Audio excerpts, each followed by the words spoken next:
Hi friend, welcome to daily blog उभरता Bharat channel. मैं हूं आपकी होस्ट रूबी ठाकुर। दोस्तों, आप मेरे चैनल को लाइक सब्सक्राइब करना ना भूलें। आपके लाइक सब्सक्राइब करने से मेरा चैनल ग्रो होता है, तो आपके सपोर्ट की ज़रूरत है हमारे चैनल को।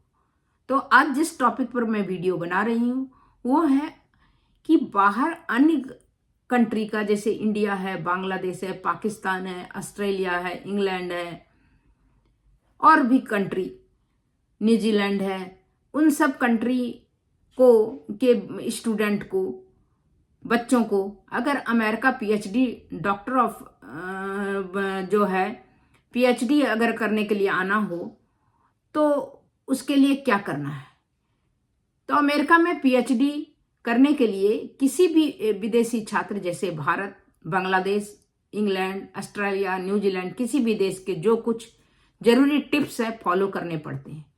नीचे नीचे मैं पूरी आसान भाषा में समझा रही हूँ कि अमेरिका में पीएचडी करने की प्रक्रिया, उचित योग्यता जो है उसकी होनी चाहिए। आपको ग्रेजुएट बैचलर डिग्री में होना चाहिए। कई प्रोग्राम सीधे बीए बीएससी के बाद एडमिशन दे देते हैं, लेकिन मास्टर एमए एमएससी डिग्री होने के मौका और भी बढ़ता है, विशेष रूप से भारत और बांग्लादेश के आवेदन करने पर। रिसर्च इंटरेस्ट तय, आप किस फील्ड में पीएचडी करना चाहते हैं, जैसे कि computer science, physics, economics, English literature, sociology, biomedical science, ये तय करना जरूरी है ताकि आप उसी विषय के प्रोफेसर यूनिवर्सिटी को टारगेट कर सकें। स्टैंडर्ड एग्जाम भी आपको देना होगा। सामान्य 2 तरह का टेस्ट होगा, टफल देना पड़ेगा, और अंग्रेजी भाषा के लिए अंतर्राष्ट्रीय और जीआरई, अंतर्राष्ट्रीय छात्रों के लिए जरूरी है TOEFL. GRE graduate record examination ज्यादातर साइंस, इंजीनियरिंग और सोशल साइंस के फील्ड में जरूरी होता है। कुछ यूनिवर्सिटीज हाल में इसे ऑप्शनल कर दिया है। अगर आप इंग्लैंड, ऑस्ट्रेलिया और किसी इंग्लिश स्पीकिंग देशों में हैं तो टफल देने का जरूरत नहीं है। आपको सॉप या लोर जैसे तैयार करें। स्टेटमेंट ऑफ पर्पस, यह एक निबंध होता है जिससे आप बताते हैं कि आप क्यों पीएचडी करना चाहते हैं, आपको आपकी रुचि क्या है, आप भविष्य में क्या करना चाहते हैं।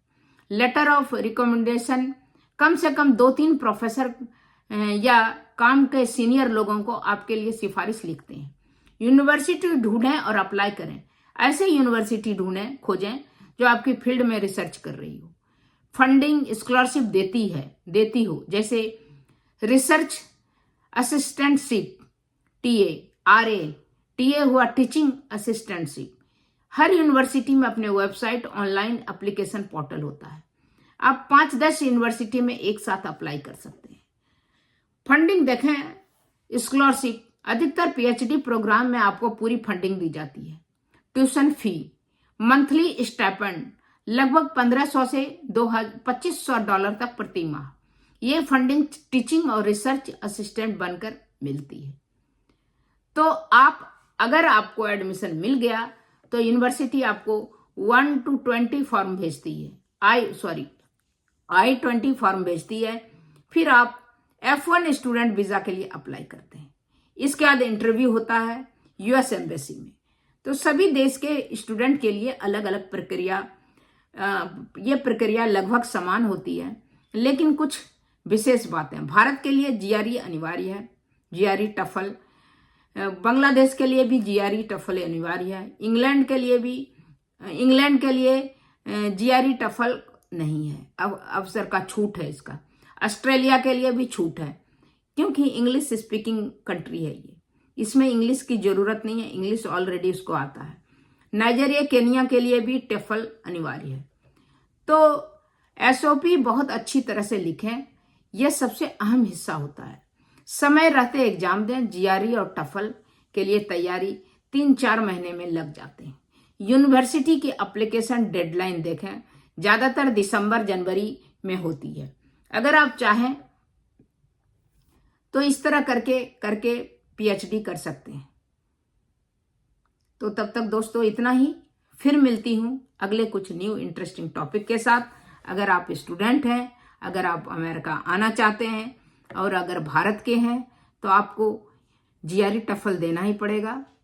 इसके बाद फिर आपका जो जो प्रक्रिया होता है आने का, वो सारे प्रक्रिया जो मैंने बताया है उसको फॉलो कीजिए।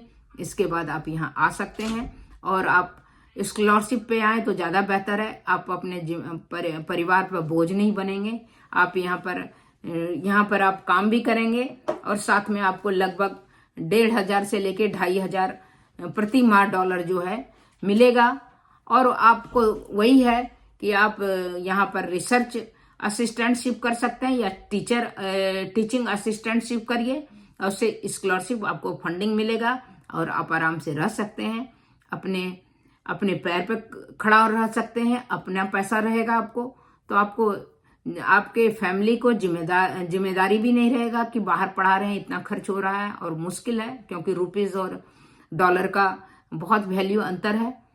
तो ये कर सकते हैं। तब तक इतना दोस्तों, तब फिर मिलती हूँ अगले कुछ न्यू इंटरेस्टिंग टॉपिक के साथ। तब तक के लिए नमस्कार।